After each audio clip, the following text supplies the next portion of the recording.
Good evening, everyone. You're listening to RedPill78. It says the stream is live, and I see that it looks good on YouTube. Can I get a 5x5 in the chat room? And I just want to say before we begin, thank you so much to my good friend Georgia Peach, and thank you very much, Eminem. Oh, for $20 Australian. That's awesome. I'm glad that you're able to reach us from all the way down under. What time is it in Australia? Well, okay, great. We're on. Hello, everyone. Thank you so much for joining me. You're listening to RedPill78. My counter says that no people are watching. I know that that is not correct because now it says 290. Okay, awesome. 5x5. You guys are the best.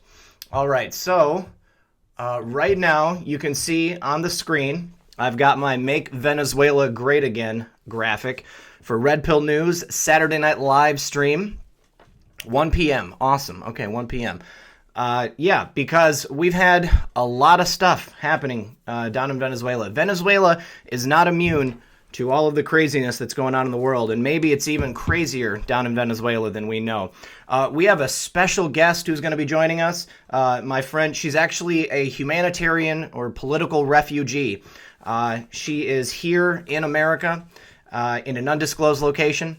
She had to leave Venezuela. Her family some of them are still behind. So I want everybody to pray for her. Her name is Mariu, and she is going to tell us about some of the things that are taking place down in Venezuela. Hi, Cicely. I love you too. And now, before we begin, if everyone would be so kind as to hit that like button right there. It's just above, right where you're typing. Just hit that like button. YouTube has changed their algorithm, so some changes went into effect this weekend, and I'm really noticing. Now, you guys, I'm sorry, I do need to throw on slow mode. Ooh, I have to get the chat back over here so I can turn on slow mode, just because there's going to be so many people, guys. We're gonna put it at 30 seconds, okay? So that's not so bad, but that way my eyes won't catch on fire as I'm trying to watch everybody talk. Okay. So, lots of news this weekend. Lots of news about one specific thing. I made a video about it this morning. It's the governor of a particular state. Starts with a V, ends with an A. And let's see. I need to turn off my sounds. Well, okay. I'm not going to worry about it. If you guys hear some notifications going off, then please forgive me for that. So yeah, lots of news about this particular governor, and I made a video about it this morning, and YouTube immediately just shut it down. It's only got 17,000 views, something like that. Usually by this time in the day, it would have about 30 or 40,000 views. So, it's obvious that YouTube has implemented some things which are making it more difficult for people to find me. Not only that, but other YouTubers have noticed it as well. And, okay, here we go. All right. I have a link for the show interview that we're going to be doing.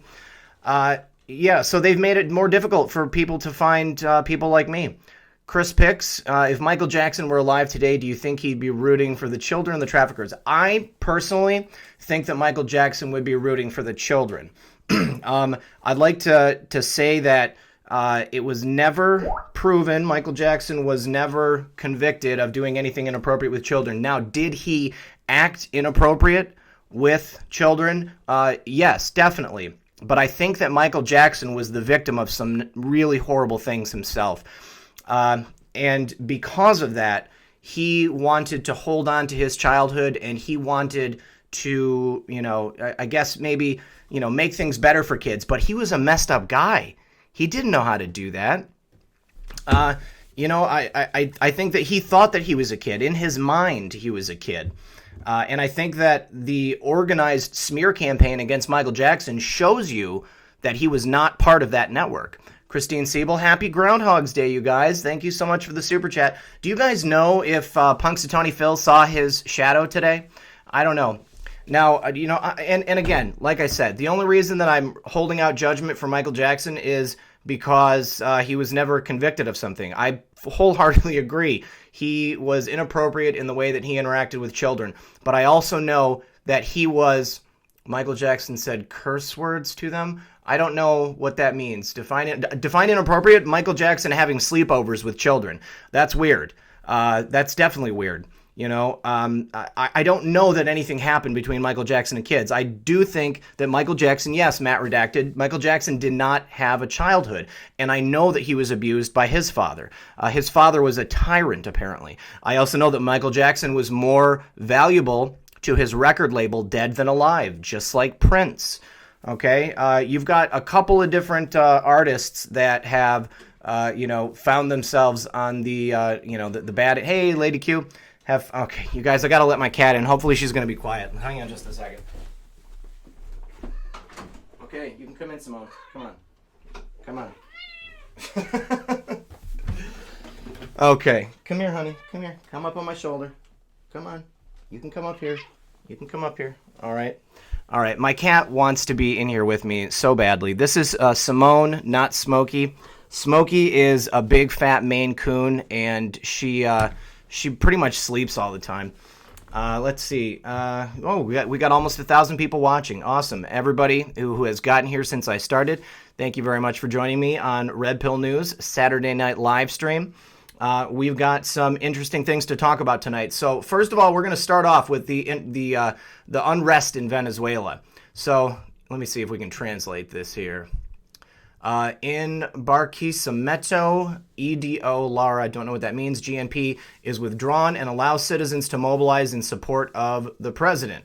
Okay, so these are supposedly people that are mobilizing in support of, I don't know if it's Maduro or if it's the new president that has been declared by various individuals, Guaido. Let's take a listen. Excelente, excelente, eso es. Así es, excelente. Excelente. Excelente, hermano, excelente, gracias. Eso.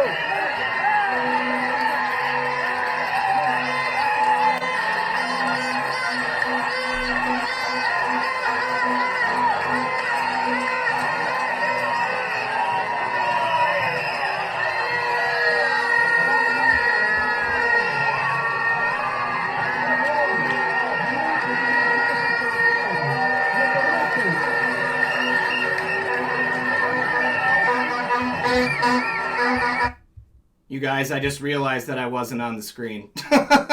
Sorry about that, guys. We're going to start it over. Excelente, excelente, eso es. Así es, excelente. Excelente. Excelente, hermano, excelente, gracias. Eso.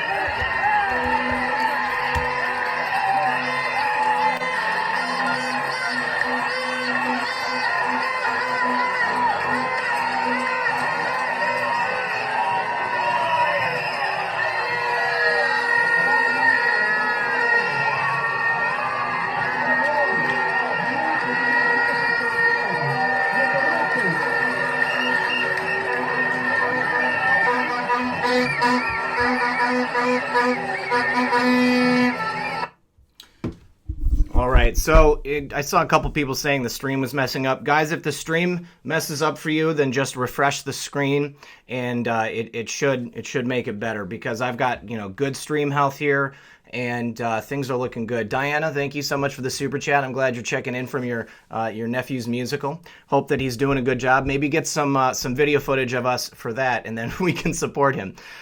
So yeah. Guaido, is that how it was pronounced? I was told by my guest earlier, but it's not my native language, so I don't know how to say it exactly. All right, but right here, Venezuelan general has recognized opposition leader Guaido as president. Let's go ahead and take a look at this.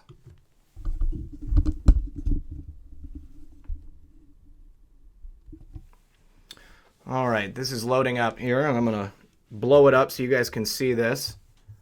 Ooh, dang it.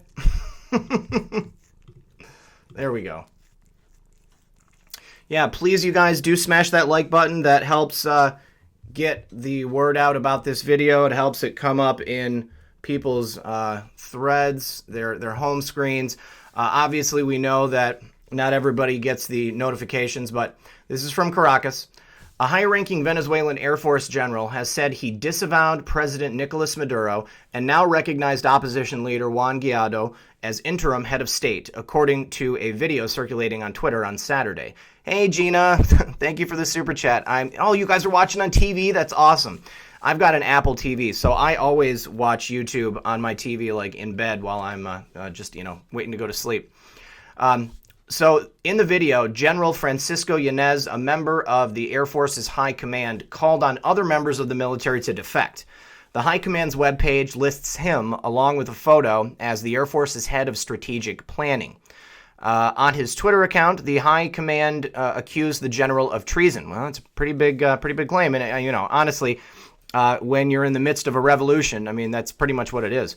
Yanez is the first active Venezuelan general to recognize Guaido since he proclaimed himself president on January 23rd. Tyrone, most of what we hear is propaganda, you guys, so that's why we're here talking about it. We got to sort this stuff out. I don't know what's going on down there, but my guest, as I stated earlier, is from Venezuela. She's here because she has to be. She would be in danger if she was down there. And she's doing some really good work. Let's take a look real quick at her organization. It's called Soup for Venezuela. It's a humanitarian relief. All right, so we've got my friend Mariu waiting in the wings. I'm going to go ahead and give her a call right now, you guys, and let's speak to her, and we'll see if we can't get some more information about what's going on down there. And here we go, connecting via Skype.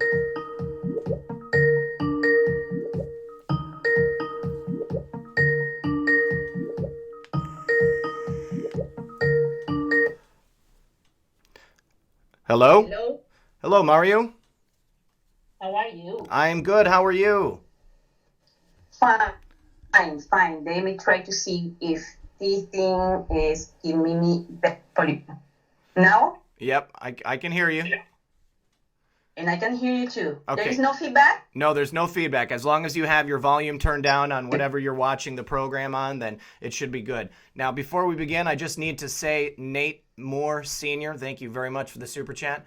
Appreciate that. I like those cop glasses. Those are pretty slick. All right, so Mario, can you please introduce yourself for us and tell us what's going on here? Well, nice to meet you all. And thank you for this opportunity. Thank you so much. You're doing a great job. And people like you talking about the truth is so important. And having a little space here to talk about the truth is more important. I'm a Venezuelan. I born in Caracas and grew in Venezuela all my life, in a beautiful Venezuela. Everybody could go to the store and buy food and pick the kind of mayonnaise you want from different brands. And then I moved when I was 19 to Zulia State. Zulia State is a state that is in the border with Colombia, in the north border with Colombia. And it has been very hurt and hit by this dictatorship in Venezuela. It's like being trapped. They communicate to the country through a bridge, and it has been very difficult for them to keep it up in this hunger crisis that my country is having. Now, you said that you moved here to the States, or you moved from your hometown when you were 19. Now, how long was that before, who was the guy before Maduro? It was, what was his name? Oh, Hugo Chavez. Yes, he Chavez. I'm trying to do also a little campaign about educate yourself about socialism. Chavez was a very nice man in the eyes to the world, in the eyes to the Venezuelans. That he tried to, in 1992, he tried to do a strike against a democratic government. He got in jail, he fell, but he was released by another elder president, and he got free, and he ran for president, and he promised the people a beautiful magic socialism, and that didn't happen. That didn't happen. That socialism became a dictatorship with the years. He won the elections in 1998. Since then, I tell you, he had opposition. We have not been, as I published today in my Twitter, we have not been sleeping all these years to wake up in this January. We have been battling against socialism for 20 years, and we start battling against Hugo Chavez since 1998. We tried to make a referendum to put him out of the government in the term that we had a constitutional right to do it. And he just took all our signatures and put them in a list and used us to persecute us, to take our jobs, our credits, and our pertinence, companies, houses, things. So in that moment, the political persecution started. So now, Mario, what was the government like before Hugo Chavez came into power? And was there anything in particular that happened that allowed him to come in? Like, was there unrest previously, or were people by and large, living happy, free lives? Well, I tell you something, as every government had problems. We sadly had a democratic government with a head of corruption, and this corruption, people got tired of corruption. Sadly, when corruption is allowed, it get rotten, it gets spoiled. So people was tired of corruption. People was tired of seeing how a person that came into a Congress became millionaire suddenly, Right. So that when a nobody president came into the government to becoming one of the most rich people in the world. So he used that to speak to the people, to tell them we're not going to do that. And he introduced the idea and his followers that being rich was bad. And another thing, we don't have racist roots in my country. Mm-hmm. But he came with a speech of racism. Because I'm brown, I'm like you, I'm like the people, and you have to vote for me. So he. Well, now, if I might ask, what is the racial demographics like in Venezuela? Is it a matter of like former Spanish like colonial rulers and then like native South American Indians, or was there a slave trade? Is there an African American community? How is it made up? Well, I will tell you something. I will compare it like we are a beautiful wildflower garden. Because we come from our history is different than your history here. We fought against Spanish together for freedom. We got free our country together.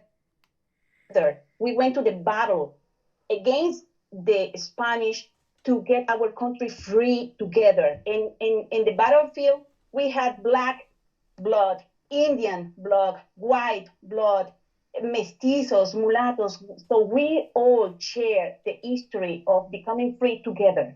So we don't have racism in my country. We all put our country in a position of freedom together. Isn't that interesting that anytime you've got like democratic socialists, they always appeal to the idea of racism and drum that up in order to get people to go against each other. So you had essentially a democratic state, all right, and there was free trade, right? You guys were an oil producing country. So was there a large wealthy population and also a large underclass, like a poor underclass, or were people by and large middle class? We have very distinctive, different classes. We have the poor class, the professional medium class, and the professional high class. And we had the rich people, because they probably have been wealth for or corruption or for inheritance. We have having differences in about social differences, but no racist. differences. And you said something very interesting. Yes, when they want to install socialism in a country, they are going to look for a germ to separate you, to separate your ideas, to divide you, because as you say, divide them and you will have a triumph. So they take that. I will put you against the white guy, and or I will put you against the rich guy because he has more than you. Yes, but that guy worked hard to have that house, you know. Right. Yeah. So they come and trying to infiltrate your heart and to brainwash the people to create differences. And it's sad when they get the power to bring that germ into your schools. So they begin to indoctrinate your kids. And yes, and they begin to erase your history. They stop telling the truth about history and telling your children that the heroes of the history that we always have been admiring, they were traitors and they were bad, you know. So that happened in my country. Okay, so you were involved with the movement to oppose Hugo Chavez. Is that what you said? And they got your information, and then you were targeted politically. Yes, yes. Okay, please exactly. Tell us about that. Well, and when we decided to do our referendum to ask the president to do free elections in the middle of his term, we collect signatures for that. It was amazing, the quantity of Venezuelans that went in happy attitude with the confidence to do that to take that democratic right to tell the president, okay, we want another option. And it's our democratic and constitutional right to do it. So after that, of course, he had no intention to allow that happen. His intention was to change the constitution to change from 5 years. He put 6 years of government to stay and to perpetuate himself in the power forever. So, but these roots are deeper than what we probably could read. This Hugo Chavez was indoctrinated by Fidel Castro in these communist countries that have been supporting the global communism that has been going on since the 17th. So we got the bad luck that they picked these people, they picked these men. So the ones that were opposing him were targeted for saying, we don't agree with you, we think different. And to think different in Venezuela became a crime, became in a treason, and became in persecution, and became in retaliation. So what happened? What did they do to you? Did they did they come after you like legally? Did they make it difficult for you to live, or did they actually try to prosecute you for crimes?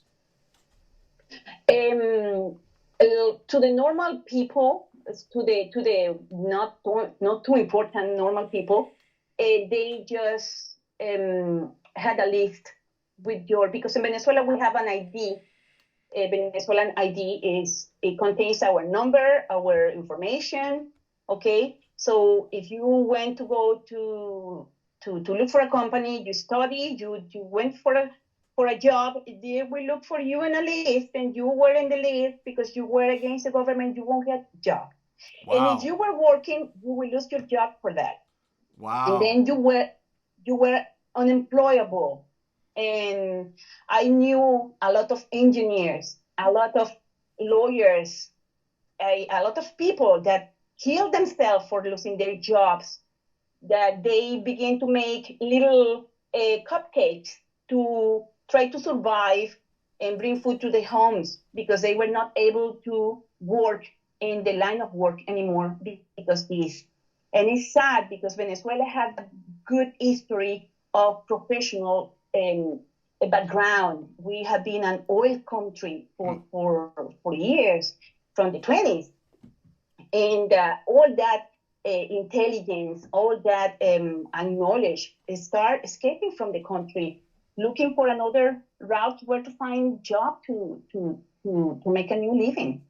Well, yeah, and I mean not only that, but anytime you have a, communist dictatorship come in, like we had, like in China, they come through and they essentially, they remove the intelligentsia, they remove the people that might be free thinkers and would be a threat to the government. So he came in, he changed the structure of things, he put himself in power for a long time. You became unemployable. It became difficult for you to live there. When did you leave Venezuela and come to the United States? Well, I came to the United States 8 years ago, Okay. and before that, I met my husband in Venezuela. Okay. A handsome, smart engineer that he was working in my country, and I was working with a company that didn't ask me for those requirements, and I was working in that time. So after of 2 years of he trying to get his Venezuelan wife, I said yes, and I married him. Oh, that's sweet. Uh, yeah, but I tell you, he tried hard. And I play hard too because I didn't, and I will probably say this in here. I didn't want to be a Venezuelan tropical adventure for a foreigner coming into my country. Sure, of course. so, Yes, so but you no, he did good. excellent, excellent. Well, it sounds like you're a very nice person. I'm sure that he chased you pretty hard. So when did you start your humanitarian work? Well, I tell you something. We sometimes when you are in shock, when you are in disbelief of what is going on, you are like paralyzed. So we were helping our families since Chavez, when Chavez passed, when Chavez died in 2013, he appointed his bus driver, Maduro, as the new president. And he told the people and his brainwashed people, vote for this guy. So in that moment, people vote for this guy. And another thing that happening in my country that we see some examples in this country recently is elections being crooked and being cheated. Mm-hmm. So it's how and manipulated. So it's how Hugo Chavez also maintained himself in the power and put this guy as a president because Now, he got canceled. So he can I have you just say that again? You said that Maduro was Chavez's bus driver? Maduro was a bus driver, Okay. and I don't say that is bad. You No, guy, no, you are, it's just shocking to imagine. I mean, that's quite the leap forward.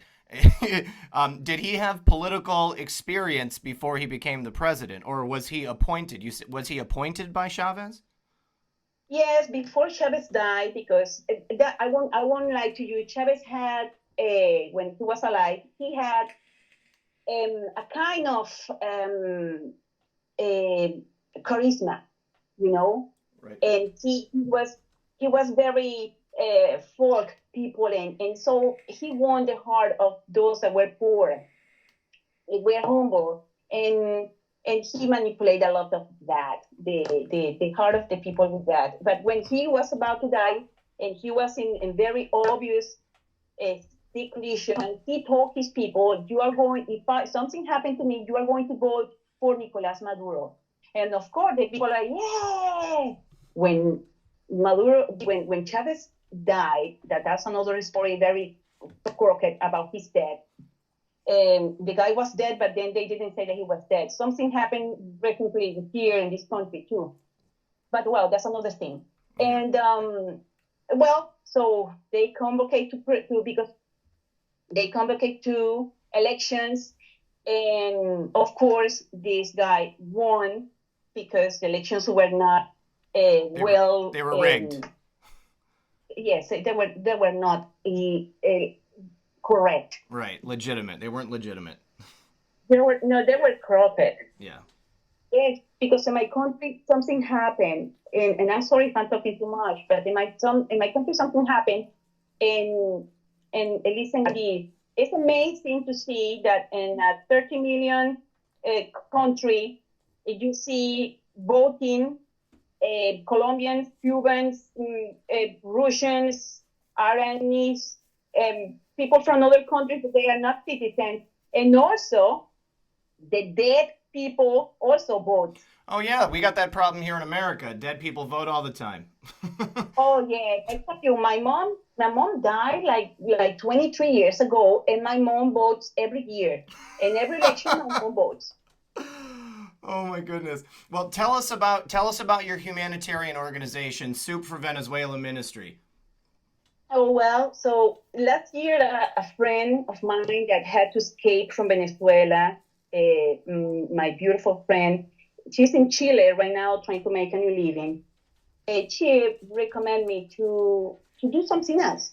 She said, you have your belief, and God will prosper you. So looking for praying God and looking for an opportunity to pass through the wall, the firewall of Venezuela, because it has been impossible to send freely, to send money, to send food, to send clothing, or to send medicine to your family. So to manage a mission, doing that, it could be somehow complicated, because I have been, and we have been helping my father is there, my aunt that is like my mom, she's there. So we have been helping them for years, but in a point we thought that was not enough. So we prayed God for an opportunity, and there was my aunt's church. They were doing one day. They had the blessing and the inspiration of making soups. So we hear that. Oh, nice, you are doing soup. So then the next week she said, "Oh, we couldn't make the soup this week. We didn't have money for the soup." My husband and I, we gave an offering, and then we saw our faces, and we cannot do this one-time thing. We have to do something. So we started this mission by the hand of that church, very humble church of Venezuela. And that pastor that had been praying day and night in here for help. And suddenly from nowhere, two people away said, we are going to do this with you. So since March 2018, March 10, 2018, we have been serving soups in Venezuela. We serve every week food, soups, when we can find meat. We serve meat, and if not, we just serve grains. We have doing that since March last year, and we serve more than 100 plates of food every Sunday. Well, that is plus breakfast. Mm-hmm. Well, that's great, Mario. I want to thank you so much for joining us. We need to sign off and get on to the news, but I think you're doing really important work down there. If anybody wants to go check out her mission, it's soupforvenezuela.wordpress.com. I want everybody to pray for her family down there, pray for all the people of Venezuela, because everybody deserves freedom, and it can get messy when you're in situations like this. So thank you so much for joining us, Mario. I do appreciate it, and I hope that you can stick around and watch the rest of the broadcast. Of course I will. Thank you so much. Thank you so much. We'll see you. Bye-bye. Bye-bye. All right, guys. Hang on, I just need to sign out of Skype. All right, so yes, here is her website. If anybody wants to check it out, they can feel free to do that. All right, so we got rid of that. We talked about that. All right, so I hope everybody realized, please, if everybody can give a round of applause and say thank you to Mario. She is a political refugee from Venezuela. She left to come here and make a new life for herself and her family here in America. So thank you guys very much. I know that I've only just recently started doing interviews, so hopefully we can continue to do them and hear more great information from people from all over the world. So Jack Dorsey from Twitter admitted that he colludes with the government, law enforcement, and peer companies, and to go against activist organizations, or conservative organizations, and he teams up with people like the ACLU to censor people on Twitter. Let's listen to what Jack Dorsey had to say about his habits of censorship. to it. So once you realized that people from ISIS were making Twitter accounts and they were trying to recruit people and doing all these things, what was the thought process? Oh, it was a question like, what are we going to do about this? Yeah. We haven't experienced this before. We need to. Nobody has. I mean, you're essentially pioneers. No, yeah, but there are people who have experienced in different forms, in different mediums. So we reach out to our government partners, for instance, our law enforcement partners. We reach out to our peer companies to ask if they're seeing the same things that we're seeing. We have a bunch of civil societies that we talk to get their take on it as well, and we try to balance that across various spectrums, whether it be more organizations that are more focused on preventing online harassment, all the way to the ACLU and the EFF, who are protecting the First Amendment online. So we try to get as many perspectives as possible, take that, and then make some informed decisions, but also realize that we're probably going to make some mistakes along the way, and all we can do to correct some of that is just be open about where we are. And that's probably where we failed the most in the past, is we just haven't been open about our thinking process, what led to particular decisions, how our terms of service evolve. What was the initial? They're still not open about it. They're still failing. Let's check this out right here. Twitter founder Jack Dorsey admits Twitter colludes with far-left activist groups and governments like Pakistan to censor users. I've heard of people getting notifications from Twitter saying that, yes, I will. Oh, you know what? Hang on, guys. I'm gonna have to do it at the end of the show. Hang on. Let me see if I saved it here. Yep, there it is. There it is. Okay. Isn't it time for Twitter to move its headquarters to Lahore, Pakistan? Okay. We reported in July 2018 that Twitter has long been accused of censoring conservatives. Twitter was indeed censoring and shadow banning the President of the United States, Donald Trump's Twitter account, Real Donald Trump. And Twitter is still at it. In July 2018, we reported that a study by the leftist website Vice News, who I'd like to say just laid off 10% of their staff across the board, and they are consolidating all of their units into 5 major brands, I guess, under their headline, found that Twitter is censoring pro-Trump lawmakers, and Twitter is targeting pro-Trump Republican lawmakers like Matt Gaetz, Devin Nunes, Mark Meadows, Jim Jordan, and John Ratcliffe with the same shadow banning technique. Twitter is also censoring prominent pro-Trump accounts, including Mike Cernovich, Jack Posobiec, Paul Joseph Watson, the Gateway Pundits Jim Hoft, Gateway Pundits Cassandra Fairbanks, and Laura Loomer, among others. Last year, Representative Matt Gaetz told the Daily Caller Foundation on Wednesday he is considering filing an FEC complaint over Twitter's preferential treatment of liberal versus its censoring of prominent conservatives. Now, in July, there was even video proof posted that President Trump's Twitter page was being censored. Gateway Pundit contributor Christina Layla received a notice in 2018 that her tweet violated Pakistani law. What the holy heck? The president has over 57 million followers on his account, but rarely does he receive more than 20,000 retweets or 100,000 likes on his tweets. President Trump is one of the few people that I have notifications on for, and I probably get maybe 50% of his tweets coming through. On Friday, Twitter founder Jack Dorsey admitted to Joe Rogan that Twitter colludes with governments and far-left activist groups to censor his users, and we already knew that Twitter was working with CARE to silence critics of Islam. Now, it just goes to show you that Twitter not only does their own censoring, but they get information from the government, okay? They hand information back and forth from the government. Now, I just wanted to say during the interview, I did get a super chat from Chris Pix.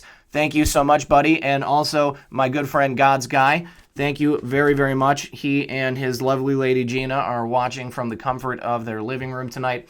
I don't know how most of these people, you guys here in the chat, you're watching on your phones, but I'll tell you, if you can get yourself like an Apple TV or an Android TV, something like that, there is nothing like laying in bed and watching my favorite YouTube programs from there.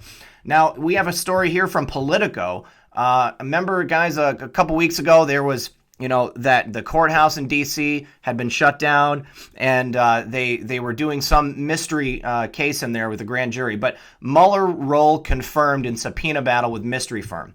Attorneys from the special counsel Robert Mueller's office are the prosecutors locked in a mystery grand jury subpoena fight that a state-owned foreign company has taken all the way to the Supreme Court. A docket unsealed by the U.S. District Court in Washington shows two prosecutors from Mueller's office, Scott Meisler and Zainab Ahmad, are handling the dispute on behalf of the special counsel. The country and the company resisting Mueller's demand for information have still not been publicly identified, but the district court and a federal appeals court confirmed this week that Atlanta-based Alston and Bird is representing the firm at the center of the fight.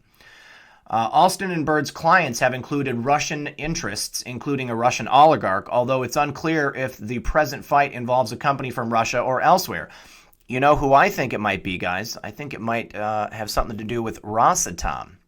Rosatom, that's a Russian company that has been involved here. Hey, Patriot Camp 17, I see you in there, buddy. The dispute has proceeded with unusual secrecy, including until now the names of the lawyers for both sides being withheld by the three different federal courts to grapple with the matter.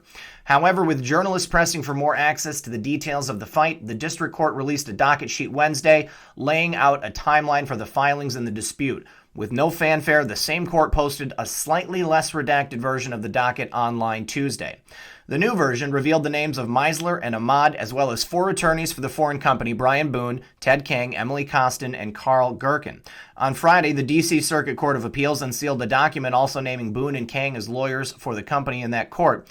The Friday order making the document public also discloses that the opposition to unsealing the records has come from Mueller's prosecutors, at least in recent weeks.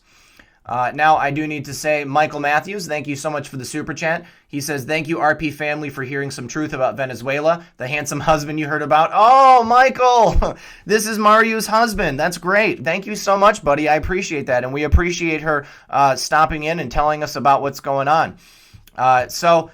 This mystery company here, it's a foreign company. I really do think that maybe it's something related to the Clinton Foundation whistleblower that had the FBI agents that were just recommended for indictments. And, maybe this is something to do with it because, like I said, I think that Mueller is working on behalf of the president to clear his name. And it would make sense that it would be a Russian company so that they could come in and give evidence that they never had anything to do with the president. But they did have something to do with Hillary Clinton. All right, so this is something interesting that a couple of my friends on Twitter sent me today.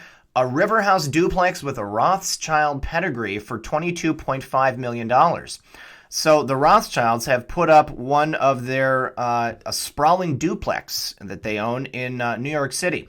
Now the seller is Lady Lynn Forrester de Rothschild, the wife of billionaire financier Sir Evelyn de Rothschild. She runs E.L. Rothschild, a family investment company on behalf of Mrs. de Rothschild, has owned the apartment for 2 decades. Now, if you guys remember, there was a picture that had been posted a long time ago of David Brock from Media Matters giving some type of speech at some sort of like gala on a stairway with Lynn de Rothschild sitting next to him. Now, this is the duplex that is being sold. Is there trouble afoot for the Rothschilds? Maybe, if they need to liquidate their assets and get out of the country. All right, so now in the news about YouTube censoring YouTube creators, this is from the European Union Times. YouTube broke its own search engine to rig the algorithm for the corporate media. Now, after this broadcast, I encourage you guys to give this a shot and see what happens when you search. But Google-owned YouTube has broken its own search engine in order to favor corporate media outlets, with direct word-for-word searches of video titles now returning a wall of mainstream media results instead of the actual video you searched for. So that means that it's even more important, you guys, that you have the notifications on. And, I know that they don't even send them out all the time, but make sure that you've got your notifications on. And I am going to post a video every single day. I have done that for, the great majority of the time that I've been out here posting. So just remember that if you don't see a video from me, get in there and maybe you can check and there will be something there. So as Mark Dice illustrates in the video below, searching for celebrities react to Hillary losing election, the title of a Dice video, which has over 6 million views, instead results in pages of links to different videos from mainstream media news outlets, all of which have far less views. You go and look you see the videos from MSNBC and, ABC, CBS, they've got, maybe a tenth of the views that my videos have, but they're up there at the top of the search results. We know that hey, Modus, what's up, brother? We know that this stuff is manufactured, all right? They have something that they want us to see. They do not want this message to get out. Redeemed by Christ. Hello, thank you so much. She says that I always go directly to your account daily. Thank you very much for that, my friend. So YouTube, the mainstream media, they are colluding to make sure that you can't see stuff like my content. Now, to continue here, Dice provides another example, a video titled Michelle Obama Trashes Hillary Clinton. Once again, instead of a search query returning the correct result, the top result is from Hillary Clinton's official channel, with other results coming from the likes of CNN, ABC News, and Inside Edition. Dice's video, which has over 2 million views, only appears on page 4, below videos such as one from a local TV news station, which has just 750 views. Even after these changes were made, YouTube doubled down by announcing it would stop recommending videos that contained conspiracy theory content or were deemed to be misleading. This was in reaction to a BuzzFeed article which conflated conspiracy theory content with videos by mainstream conservative commentators like Ben Shapiro, Prager University, and philosopher Jordan Peterson. YouTube was also previously caught gaming their algorithm to heavily favor left-wing narratives on hot-button issues such as abortion. I shouldn't have said that out loud. Even some of YouTube's top creators and people who helped build the platform from the start, such as Shane Dawson, are being punished. After YouTube made its decision to bury conspiracy content, Dawson uploaded a video to his 20 million subscribers called Conspiracy Theories with Shane Dawson. The video was demonetized for hours, with Dawson losing out on tens of thousands of dollars in ad revenue. God, I can't even imagine that. The whole farce once again illustrates how YouTube is being gamed to the advantage of big corporations while independent creators are getting screwed over. That's the truth. Now, I thought that they had completely demonetized his channel, but they only demonetized one video. Joan says, God bless us, each and every one. That's right. Thank you so much. Yeah, we got to talk about what we're going to do about this censorship. It's a hard thing to talk about because everybody's here on YouTube. Everybody's on Twitter. You get the first time that you get something competing with Twitter, Gab, it's immediately created. They have created it to be some ultra, racist place. I know that, free speech is well and good, but I tend to think that Gab was loaded up with fake accounts, saying hateful things so that, it wouldn't go anywhere. It would be awesome if there was another video platform that we could go to that, had the features, or had the ability to make it commercial, The way that YouTube was structured, I would post something and it would go out there to the people who were looking for that content. It would be recommended to people. I don't know that that's happening anymore. My traffic today has been really low, especially for a Saturday. But I'm glad that all you guys are here. I'm glad that you're able to come in and watch this live. And hopefully YouTube doesn't shut this video down after it's done. All right, so now in talk of shutting my videos down, here's a really interesting thread from Joe M. The storm is upon us. This is a post from 4chan. Now, it's we're thinking that maybe it might be the our favorite Anon plus. The post says, well, Anon, between you and I, anyone lucky enough to read this thread, I'll tell you my secret. Revenge can be very therapeutic, especially when it's for a noble cause like restoring the American people who have suffered injustice for many years. Leading the Democrats, neocons, and those who fund them into trap after trap puts a huge smile on my face. You all have been very good to me, so please be a little bit more patient. By this time next year, you're going to look back and wonder how it was possible. And I'll tell you, if not for the support of our great people, it wouldn't be. Thank you, Major Blue 777. Appreciate that. If this is the president, God bless it. That's amazing. I love it. I absolutely love it. I know that the president reads the boards. I know that he's informed about what's going on. I know that he is paying attention to what us Anons are doing.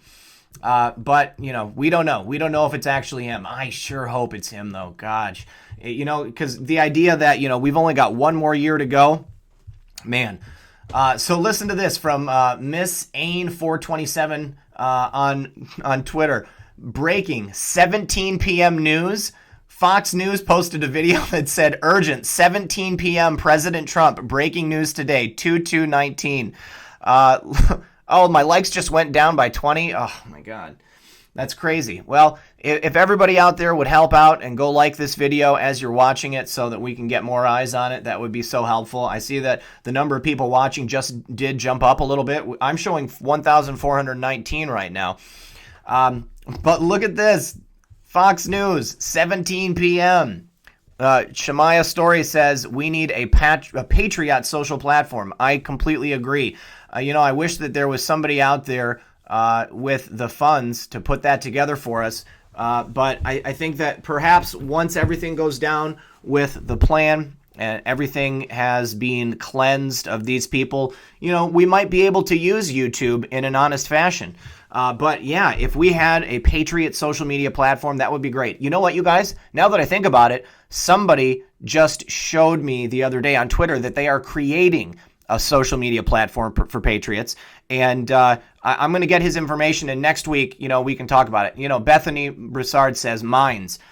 I have a Minds account, and I just, I haven't used it. It's, the problem is migrating. It's migrating over there. I've cultivated this audience here on YouTube. Hey, General Zod, kneel before Zod. So moving everybody is the thing that's difficult. But I really do need to check out Minds again because it's been a long time. But what do you guys think? Do you think 17 p.m. is a message to us Anons and us Patriots? I kind of like to think so.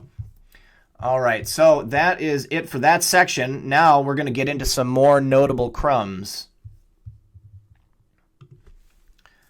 All right, so this is an update on human trafficking arrests in the year 2018.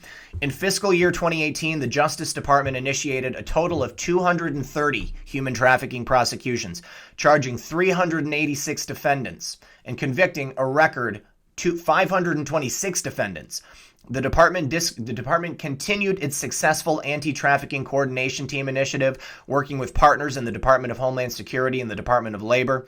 In 2018, ACT teams saw significant prosecution results, including increases of 10%, 75%, and 106% in cases filed, defendants charged, and defendants convicted. Successful cases under ACT team leadership include one of the largest trafficking prosecutions in U.S. history, in which the Justice Department convicted 36 defendants operating a trafficking scheme that exploited hundreds of Thai women in multiple states. Additionally, 5 members of a notorious international criminal organization known as the Rendon Reyes Trafficking Organization were sentenced to prison terms of 15 to 25 years. Prosecution resulted in dismantling of this organization, which forced young women and girls from Mexico and Central America into prostitution over a decade. Also, in fiscal year 2018, the FBI initiated 649 human trafficking cases and arrested 2,453 subjects. The FBI's efforts contributed to 410 human trafficking convictions and 422 sentencings in the same period.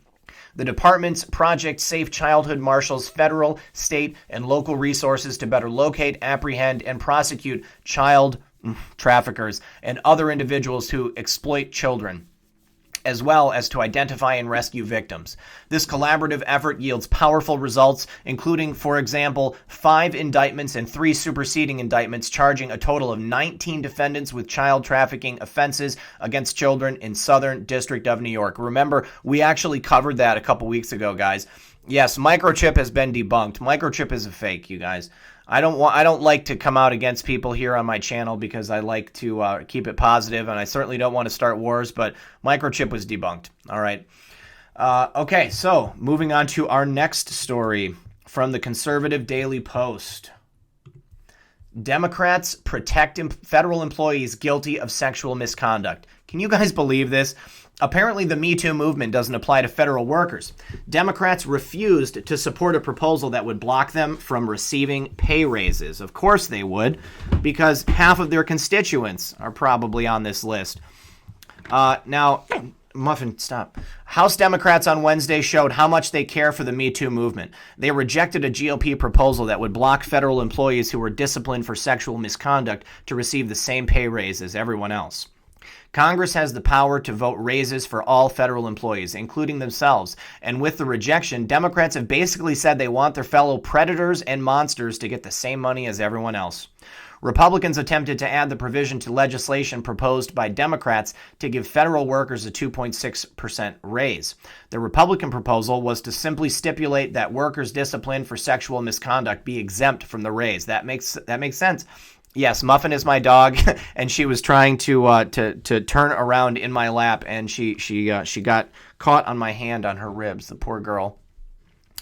During calendar year 2019, no increase in pay as authorized under this act may be provided to any federal employee who has been disciplined for sexual misconduct under Chapter 75 of Title V, United States Code, or any other provision of the law, read the Republican proposal. Despite garnering support from 17 Democrats, the proposal failed by a 216 to 206 vote. As Washington Democrats continue their ill-advised push for unilateral pay raises for federal employees, regardless of their performance, Republicans continue to ask Democrats to amend their legislation, said Aaron Perrine, a spokesperson for Kevin McCarthy. Currently, this bill treats victims the same as their harassers. That makes no sense. To Patriot Camp 17. What are you saying about Patriot Camp 17? What kind of dog is Muffin? Muffin is a dwarf beagle. She's a short little beagle. She's got little dwarf legs. Yes, you guys, I am going live for the State of the Union. We're going to be live streaming for the first hour before that. And somebody asks, who is Microchip? Don't worry who Microchip is. Microchip is a LARPer who tried to co-opt the Q movement and say that he was Q. So Microchip is done and gone. But yes, Muffin is a little person. She's got short little legs. She's got a body like the thickness of a normal beagle, but she's got this tiny little head and these tiny little legs, and she's very, very sweet. She's got floppy ears, and she is like the multicolor, like brown, white, and black. She's got some spots on her nose. No, it's okay, Rhonda. I've got 2 cats, 2.5 cats, and I've got 2 dogs. I've also got a Chihuahua named Cisco.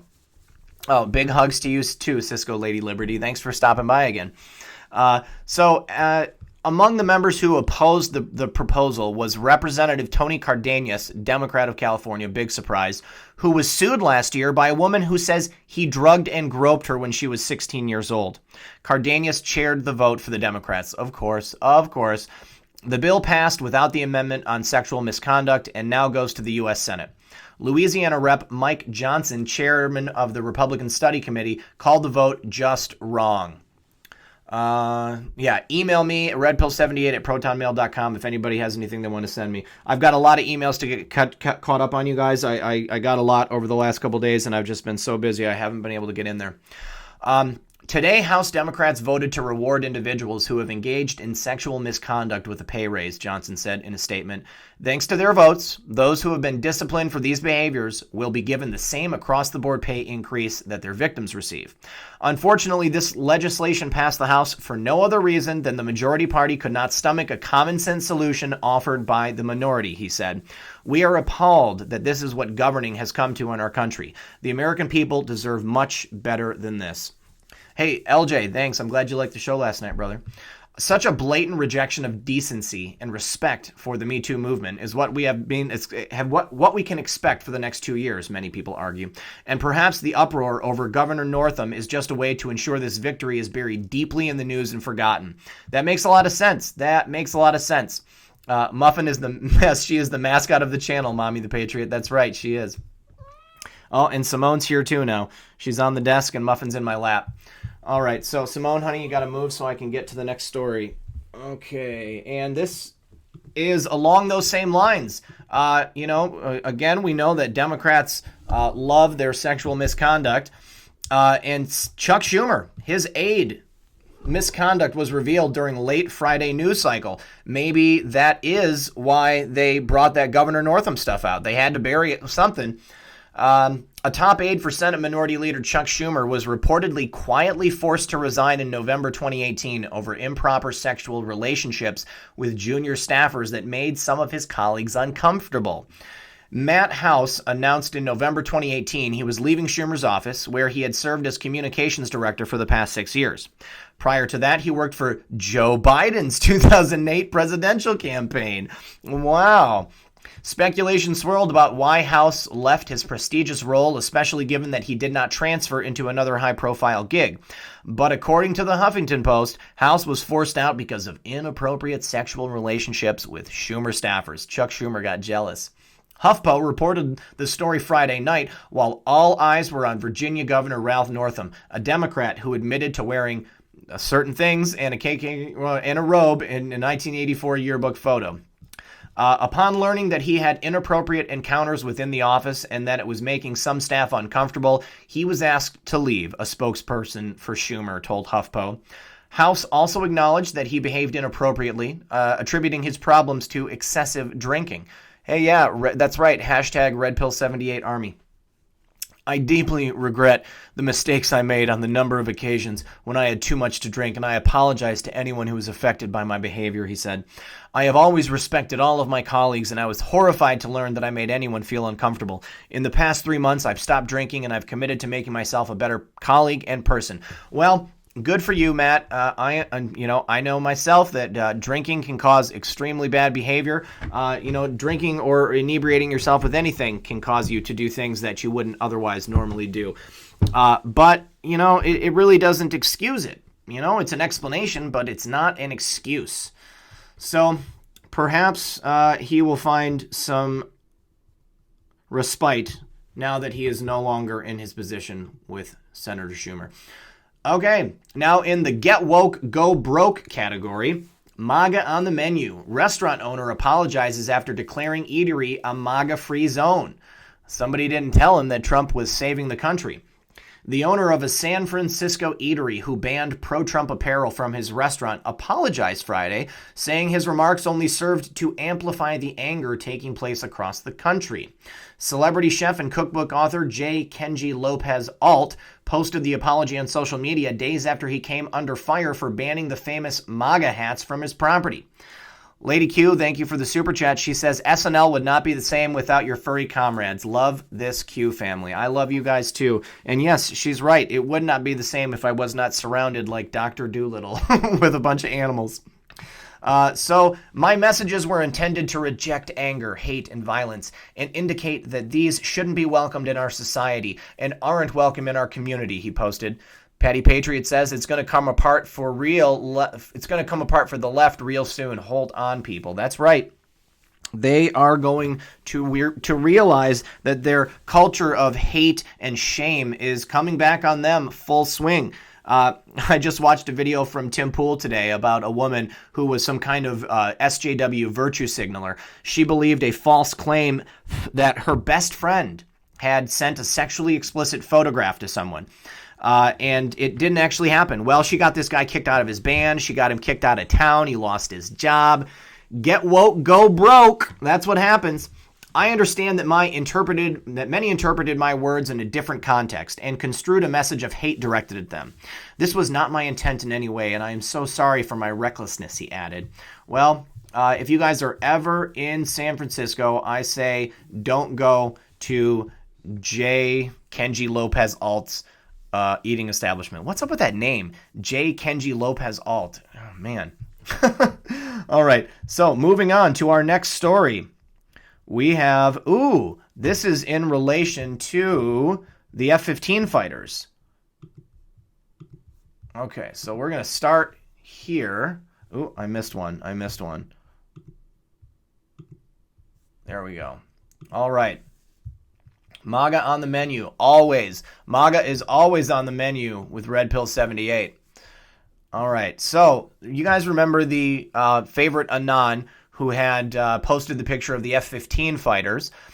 We've been doing some guessing as to what it is. But here's some coverage on it from our team. Now, think about the way that they are positioning this, and then let's talk about it. Capital. Hello again, everybody. I'm Rick Sanchez.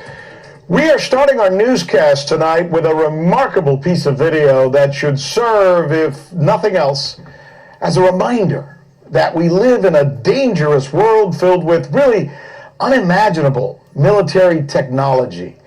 Watch this video. Look at this. This is an Su-27 Russian fighter jet. See it coming up right there? Look what he's doing. The fighter jet is confronting the F-15 as if to be saying, get out of here. The clip is about 40 seconds long in total, but the U.S. made F-15 in the background, right? You're going to see it in the background right there, is apparently getting too close to an unnamed aircraft, the Su-27, that approaches the American-made jet as if to shoo it away. Look how close they get to each other, traveling at almost supersonic speeds. As the two planes get extremely close, the Su-27 makes what is described as a breathtaking maneuver, forcing the F-15 to turn away, flying further from the plane and ultimately disappearing from sight. Now, this particular video from RT was posted on January 31st of this year, and they're presenting it, as a means of showing tension between the United States and Russia. Can you guys hear Muffin grunting? She's laying in my arms, and I'm scratching her neck. So they're showing it as, there's this tension, the Russian jet is confronting the F-15s.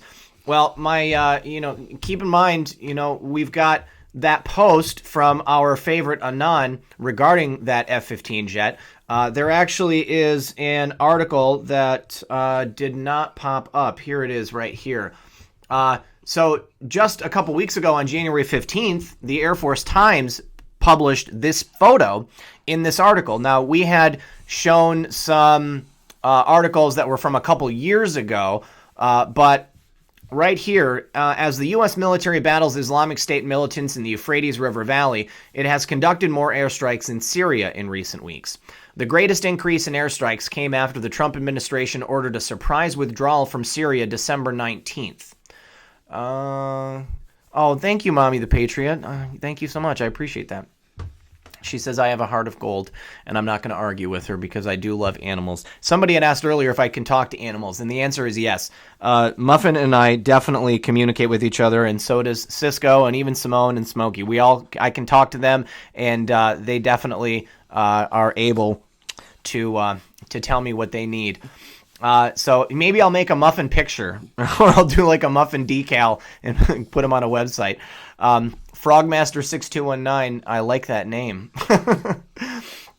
So according to a summary released Tuesday by Combined Joint Task Force Operation Inherent Resolve, the Air Force and other coalition aircraft carried out 1,147 engagements and conducted 575 strikes in Syria between December 30th and January 12th. The coalition also was involved in 19 engagements and 13 strikes in Iraq during that 2-week period. That's up from the previous 2-week period, December 16th to December 29th, when 1,001 engagements and 469 strikes were carried out in Syria, and 14 engagements with 9 strikes were carried out in Iraq. So basically, they're just talking about U.S. actions against ISIS. Now, Russia and the United States were working together to defeat ISIS. Perhaps Russia and the United States, this is a tip from my friend Jackie, were working together here in this video. Now, it's interesting that they have, this video of them together. Who filmed this video? Was this a Russian fighter jet? Was it an American jet that was flying along with them?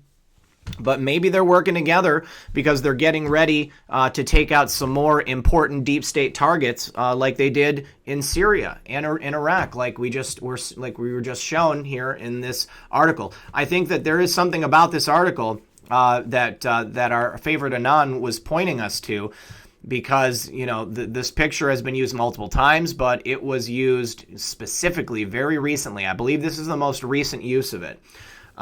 You guys, we've got almost 1,700 people in the chat.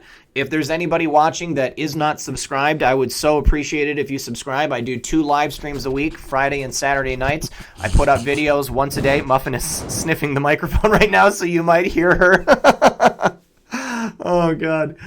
All right, but here is something related to that post from our favorite Anon yesterday. Now, the first post yesterday came out at 13:22, 1:22. The second post came out also at 1:22. Now, there's a 22 right there, and then 22 minutes later, President Trump tweeted, "Great news on Foxconn in Wisconsin after my conversation with Terry Gao." POTUS tweets 22 minutes after our favorite Anons, 2:22 posts. 3:22 comes to mind. Do you guys get that? 3:22, that's the number for skull and bones. We've got 3:22 deltas. So maybe this is a message to the deep state. Kim Castile says, thank you for all you do, Patriot Mom 17, or Military Mom 17. That's right, I'm the Patriot. You guys are Patriots too. Thank you very much for your super chat. I do appreciate that. So did you guys hear Muffin sniffing the microphone? She makes these little grunting sounds. She's the best. I appreciate you guys showing up tonight. We are, oh my God, we've got 1,666 people in the chat. Hurry, quick, someone else get in here. Okay, we're at 1670 now, thank God. But yes, if you guys have not yet liked the live stream, please go ahead and do that so that we can get more people showing up here. YouTube will recommend this video if it's being liked by multiple people. If you would also be willing to share this on your favorite social media, that would be great too. Let's see. Someone just said, Patriot Camp 17 said, in the day and age, do you really think they don't know what you look like? Who? That people don't know what I look like? I'm sure that the deep state knows what I look like, but I tried to hide who I am from everybody else because people around me don't know who I am. I don't go around broadcasting the fact that I have a YouTube show and that I have the best fans in the world. Okay, so next on the docket, was that this? Which post was this? Oh shoot, that one didn't work. Shucks, I think that was the same one. All right, so now here's a status from Donald Trump from 2013. He said, should be public execution for all to see. You will end this BS fast. And I'm pretty sure that he's talking about traffickers. I remember seeing this tweet quoted at a time in the past. And, this is some uncharacteristically strong language from our president. Now, granted, he was not the president at the time that he put this tweet out. But it's even strong language for Donald Trump back when he did it. So I just wanted to show that because it shows the dedication that our president has. He feels strongly about these subjects that we all care about.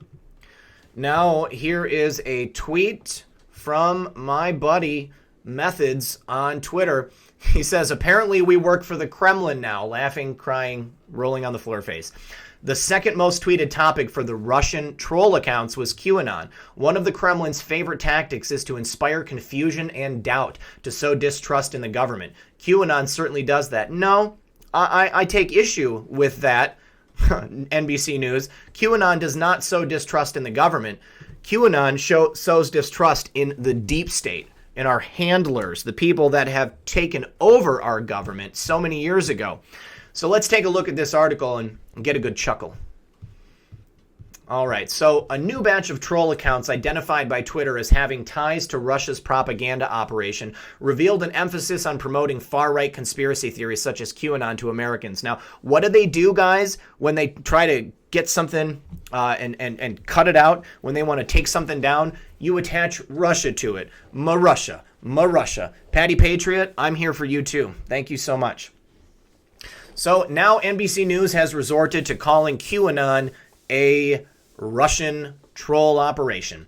Twitter announced Thursday the removal of 418 accounts tied to the Kremlin-backed Internet Research Agency, the disinformation group whose employees were indicted by Special Counsel Robert Mueller last February for attempted election interference. The account's tweets feature the hashtag MAGA, usually in support of President Donald Trump, almost 38,000 times, the most of any hashtag. You know, I tend to think that the use of the hashtag MAGA is a completely organic phenomenon. You know why? Hey, Nola, what's up, my friend? Glad you're here. I think that the hashtag MAGA is used by people who actually care about America. Isn't that why you guys use hashtag MAGA? I use hashtag MAGA because I support the president. I'm not a Russian. I don't know a single Russian that even shows up in my live stream. I've never had anybody tell me they were from Russia.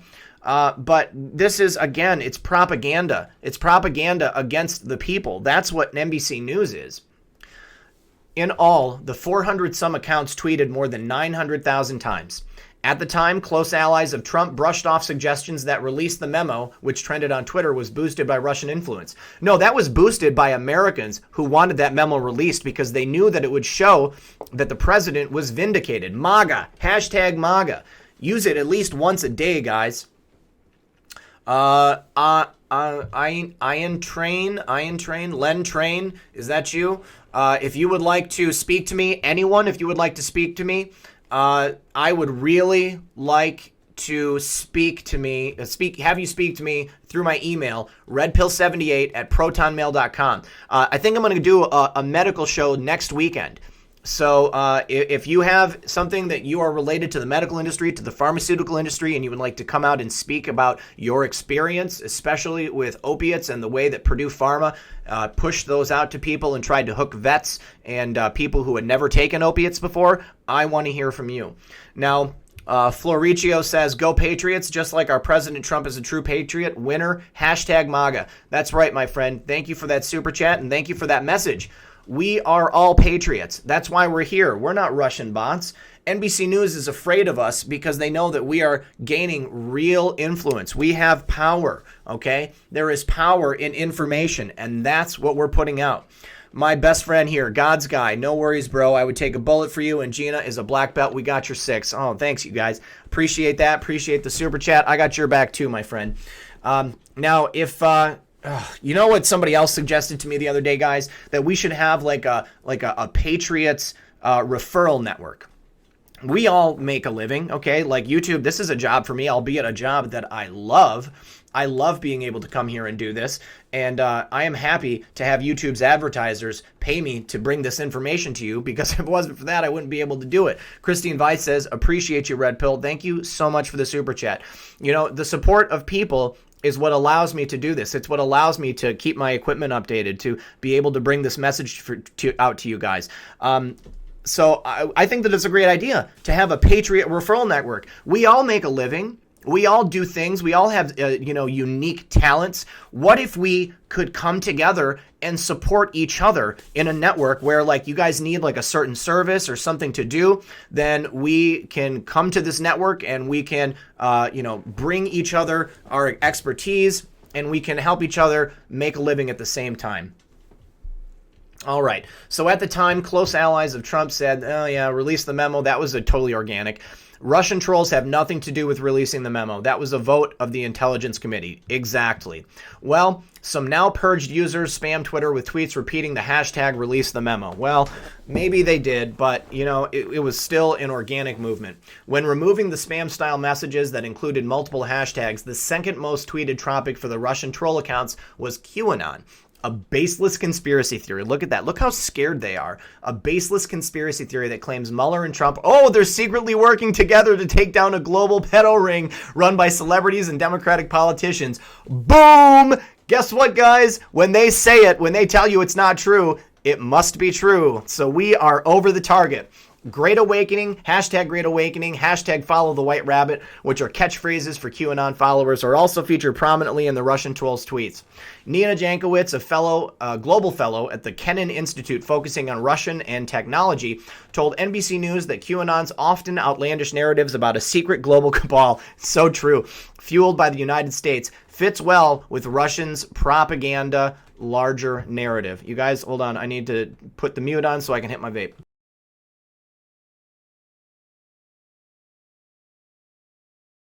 Good for you, Sharon.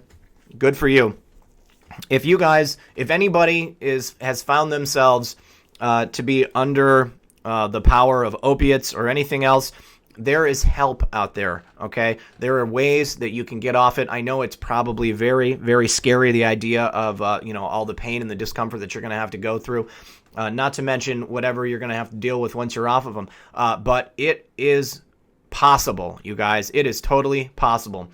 Floriccio, thank you again for the super chat. She says, thank God for the real news. Keep up the good work. We need the truth. Hashtag Great Awakening. Hashtag MAGA. Exactly. We are the news, you guys. And I think that there needs to be a way for us to come together. The more I think about it, the more brilliant that sounds. Now, one of the Kremlin's favorite tactics is to inspire confusion and doubt to sow distrust in government. QAnon certainly does that. No, again, yeah, QAnon does not sow distrust in the government. QAnon sows distrust in the puppet masters that are trying to remain in control of our government.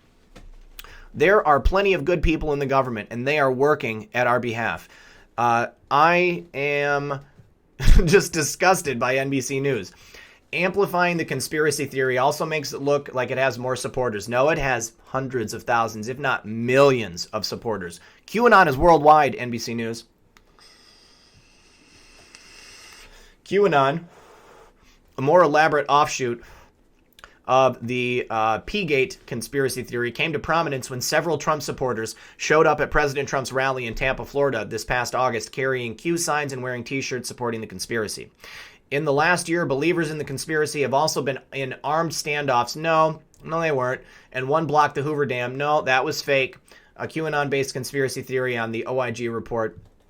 All of the 30 most used hashtags pushed by the suspected Russian troll accounts focused on either support for Trump, conspiracy theories that targeted his political opponents, or a separate but sometimes overlapping trolling campaign meant to demean Muslims. The hashtags Islam is the problem, stop supporting Islam, and ban Sharia law, all worthwhile hashtags, were tweeted more than 15,000 times by the 481 Russian troll accounts. So the accounts attempted to emulate Americans on both sides of the political aisle. Why don't they talk about the left-hand hashtags that they used?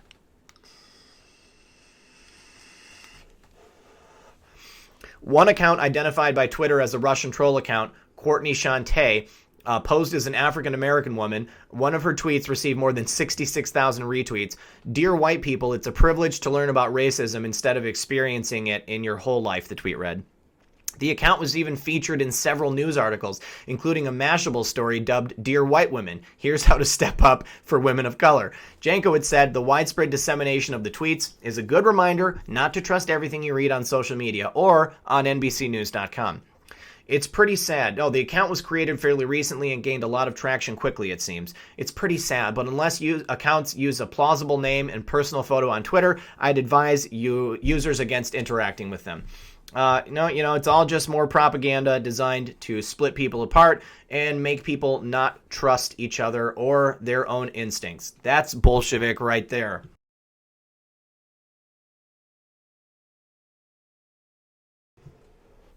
All right, let me clear this out, guys, so I can get to the next story. And don't worry, all of this is already in the comment section, in the description below the video.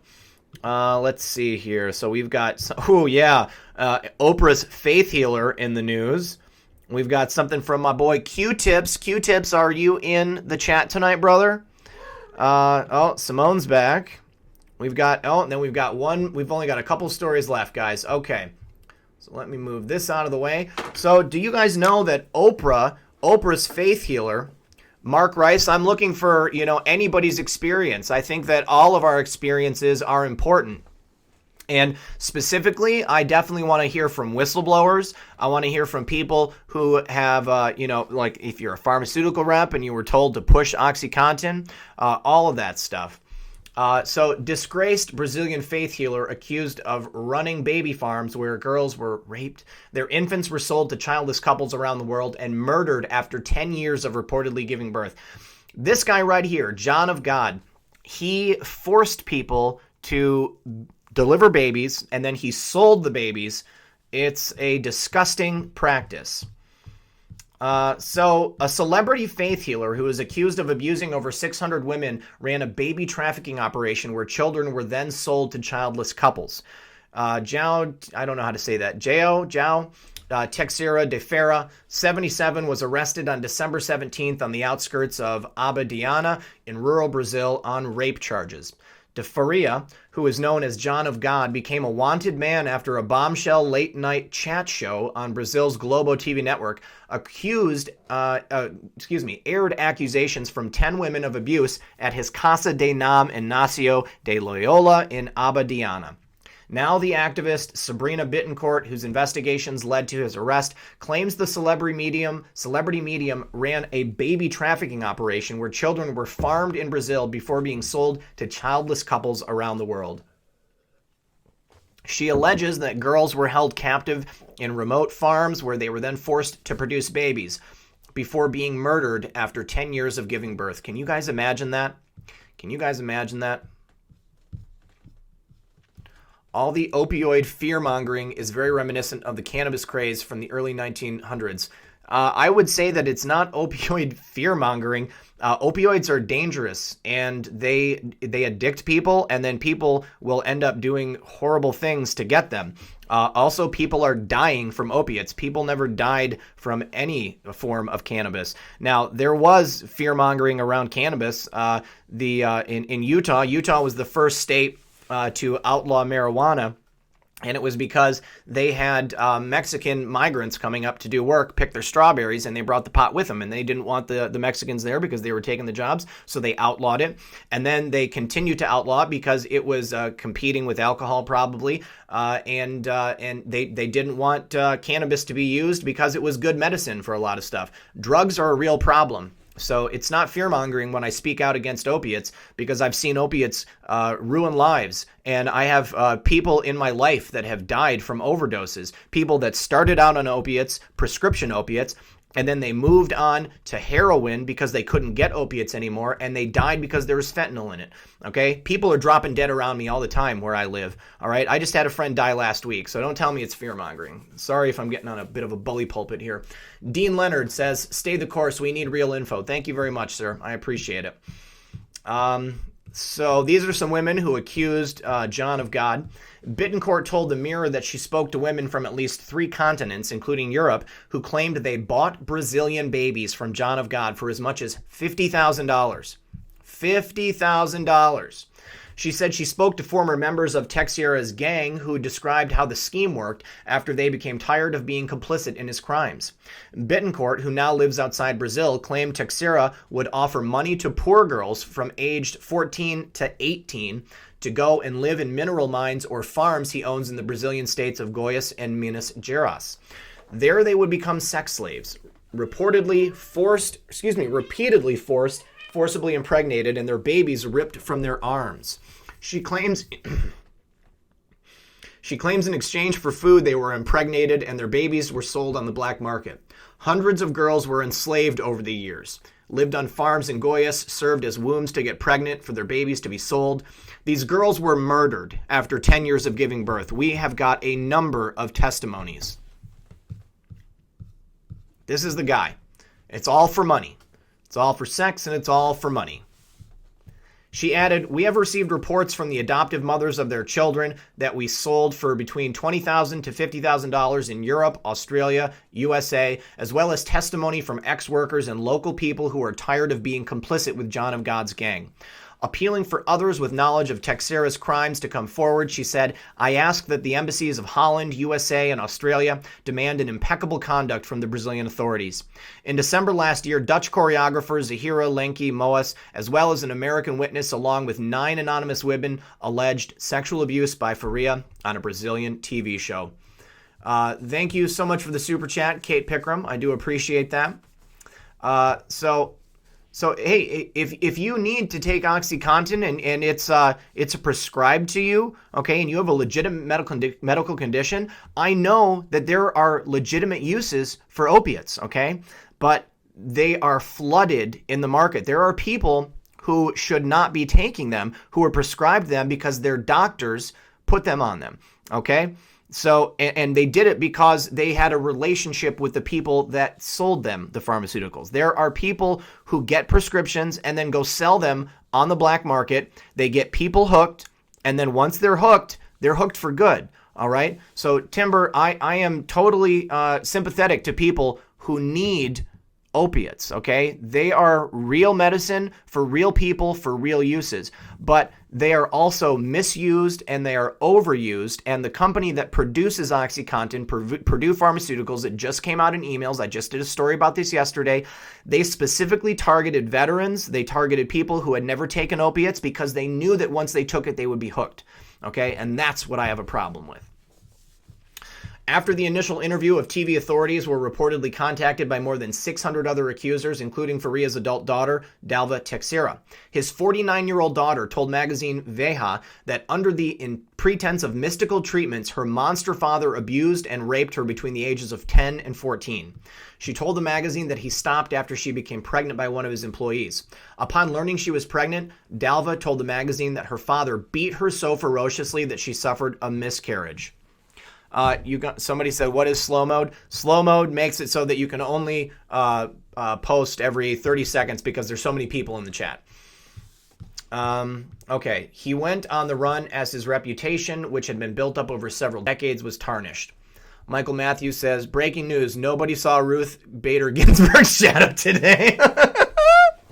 Likely won't see her early this spring. You're right. Winter's sticking around because RPG didn't pop her head out of the hole in the ground. Court documents show that he attempted to withdraw nearly $8 million before surrendering to police on charges of rape. The elderly medium, who has been interviewed by Oprah and has treated Bill Clinton, both known offenders of trafficking and sexual abuse, was pursued after skipping a deadline to hand himself in. According to a video released by the newspaper Folha de Sao Paulo, Faria said, "I surrender to divine justice and justice on earth." Police say they discovered a suitcase crammed with $300,000 worth of Brazilian reals and bunches of emeralds they have yet to appraise in his home. Wow. Representatives from the law office representing Faria have declined to comment on the case. He denies all the charges against him. Of course, Faria rose to international fame for his psychic surgeries that he claimed could cure diseases, including cancer. He gained international exposure in 2010 when Oprah Winfrey visited his retreat to interview him for her talk show and described an experience with him as blissful. In a since-deleted column on Oprah.com, Winfrey wrote that she was overwhelmed by the experience of seeing him cut into the breast of a woman without anesthesia, and that she left feeling an overwhelming sense of peace. She has since stated that she hopes justice will be served. He attracted followers from around the world, all looking for spiritual guidance or cures for afflictions, who mobbed his spiritual center. Known in Spanish as João de Deus, he claimed to draw his powers from King Solomon, the king of Israel, the Washington Post reported. He claims that his power comes from God, who works through him, and Catholic iconography adorned his retreat. During his surgeries, he used bizarre methods, such as shoving metal instruments up people's noses until they nearly touched the brain, as well as operating without anesthetic. Australia's 60 Minutes program reported that he took scalpels to people's eyeballs and pushed knives down people's throats. He used legitimate medical instruments to carry out his strange procedures, which he told the program could remove tumors. They also described how he raked in millions from the sale of pills which were analyzed and found to contain nothing more than passion flower essence. He is currently being held at the Apreciada prison complex in Goiânia, with the local paper reporting he has visited by his two daughters. He is charged with 2 counts of rape and 2 counts of statutory rape as detectives continue to deal with allegations being fired at the healer. Dutch choreographer Zahira Lenki Moos accused the medium of manipulating her into performing sex acts, then raping her during a visit to his clinic, she revealed on a late-night talk show, Conversa Convial. What is it? Oh my God, look. He's just shoving that up her nose. That's blood. She's bleeding. He's messing her up. American tour guide Amy Bianc also appeared on the show, claiming she witnessed Faria carry out his abuses. 9 other Brazilian women who also chose to remain anonymous also told the Brazilian TV network they were abused too, on the premise of transferring his cleansing energy. Wow, guys, can you believe that? I'm going to transfer my cleansing energy to you, honey. Some said they were seeking a cure for their depression and sexual assault trauma when they alleged the abuse took place. You go there to get a trauma a therapy for your sexual abuse, and he abuses you. Moose said that she went to Abadiana Center in 2014 seeking healing from the trauma of her previous abuses. During her second visit, she was told she was chosen to have a private consultation with Faria. She recounted that she was then told, "You feel special." In the horrific second session, she claims Faria came close to her, smelled her skin like a real creep, and asked her to stand with her back facing him and led her to a bathroom. Once there, he allegedly touched her private area and then forced her to have the kind of sex that you should not have. She said she didn't run away because she wanted to be trained as a medium at the center. She overcame her self-denial 4 years later. I was terrified of them sending bad spirits in my direction, wrecking my life, that I would not be able to sleep. Other victims said then that they were also abused after they were chosen for private consultations that made them feel special.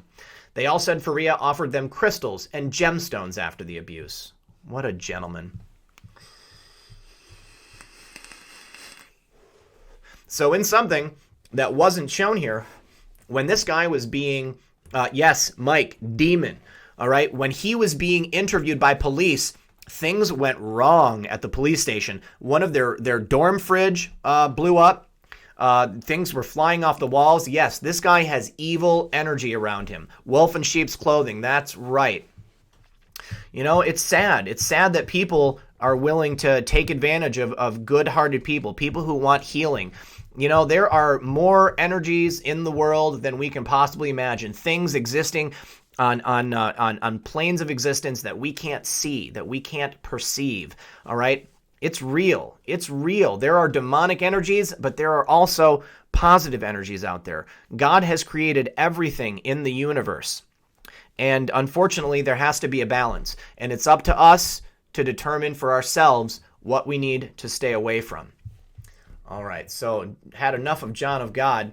Now, in some news from the Deep Fakes Corner, from my buddy Q-Tips45. He says, if Q is fake, why did he tell us about the push of this false narrative over a year ago? Trump has raw footage of HRC. It's not fake. Don't take the bait. Let's watch this little video from CNN on deep fakes. Ooh.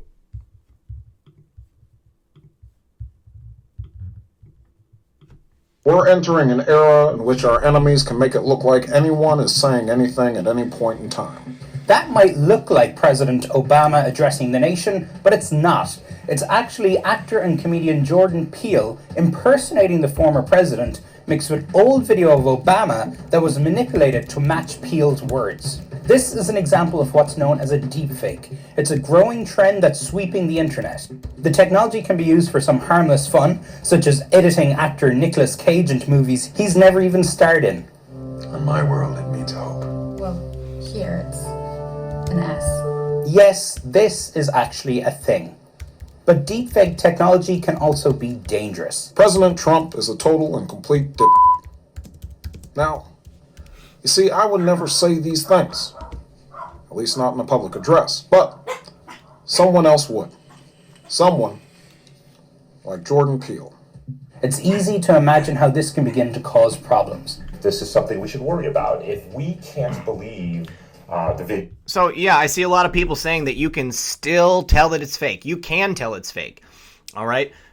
It's obvious that that's not real. And the voice is not exact. All right? Although they have technology where they can take what people have said and they can map it into a phrase or a word.